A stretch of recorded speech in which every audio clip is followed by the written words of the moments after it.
Bom, então vamos voltar. Então, o que acontece? Essa peça, as duas primeiras que eu coloquei para tocar aqui, Erwartung e Pierrot Lunaire, duas peças para soprano, elas ainda não são dodecafônicas, tá? Elas são atonais, então ele foge da tonalidade lá, ele não se importa com a tonalidade, né? Não tem tonalidade, mas não tem nenhuma técnica específica, né? Tinha técnica própria, mas não uma técnica formalizada. E aí, nessa peça que eu coloquei para vocês, a Serenata, Opus 24, tem outras aqui que eu coloquei, mas eu não vou me estender, porque senão não vai dar tempo, vai ficar chato.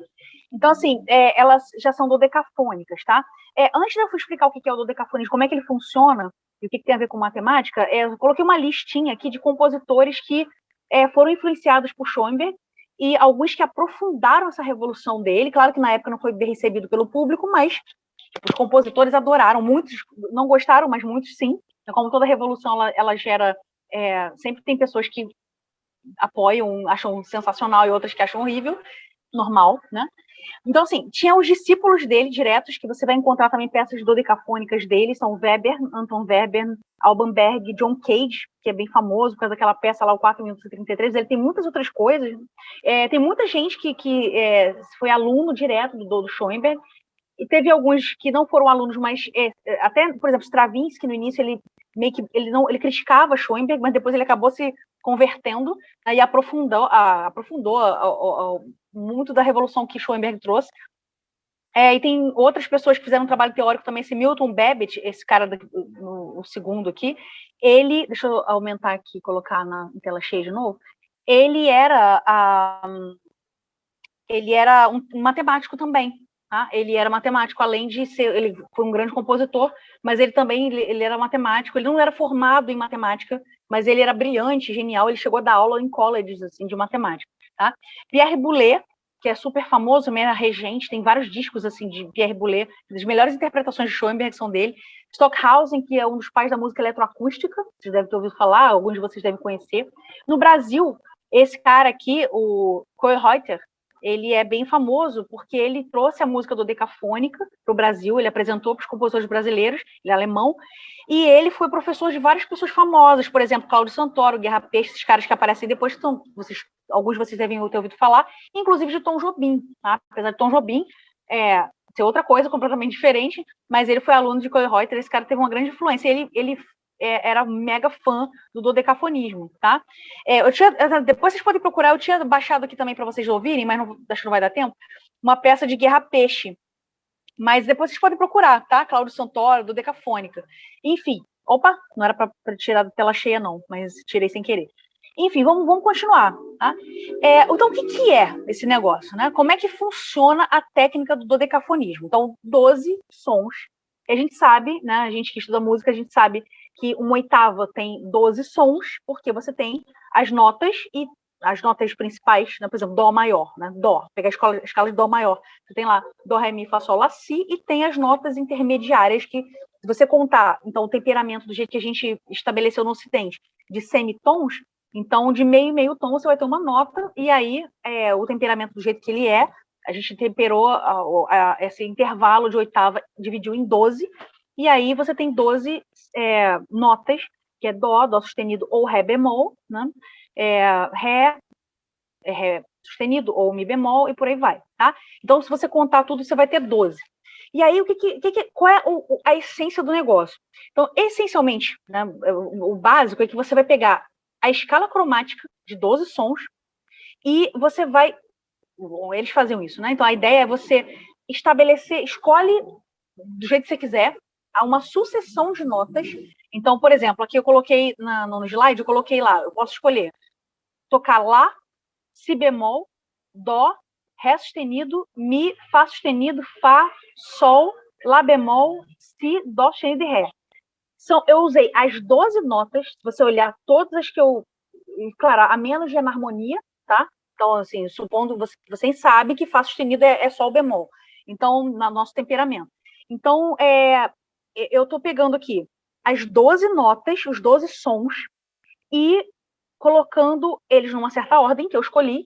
Aí a liberdade artística, tá? Escolhi, não foi eu que escolhi, depois você vai saber que essa aqui é uma sequência que existe, tá? Que alguém fez. Alguém escolheu. E aí, essa sequência, eu posso usar cada nota só uma vez, tá? Aí você diz assim, pô, mas aí como é que vai ficar a música? Você vai tocar a música só com essas notas?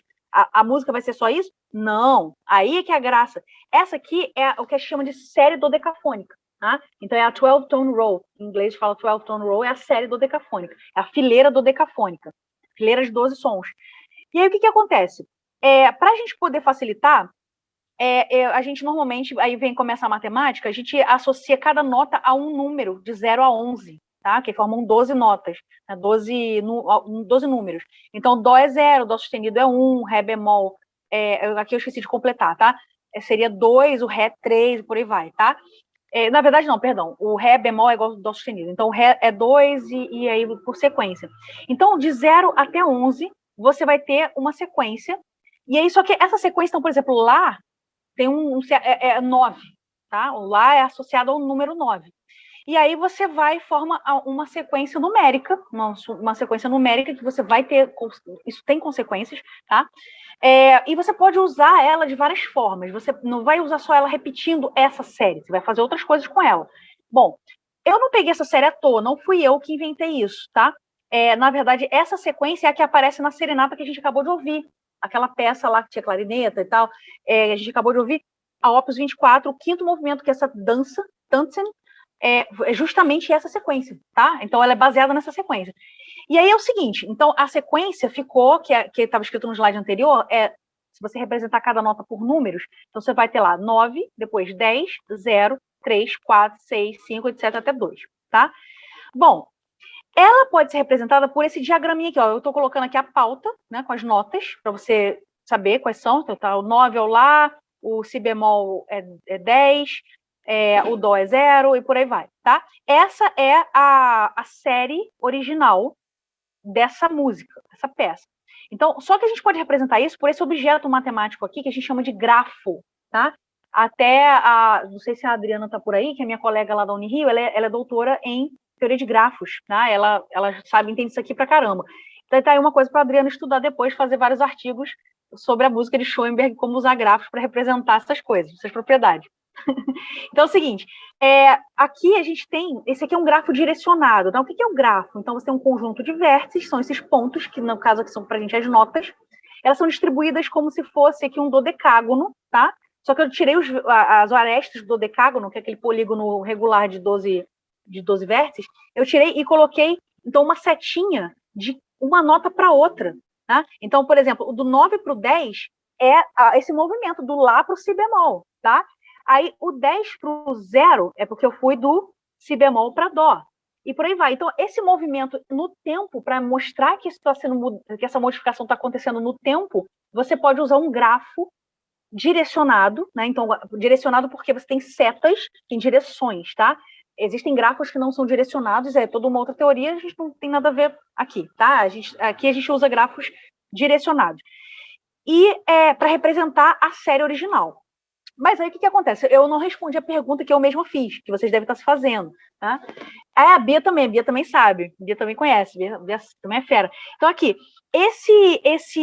é muito legal isso, muito bacana. Inclusive essa figura eu não fiz, tá? Eu tirei de um artigo muito maneiro que é para estudar simetrias da música dodecafônica.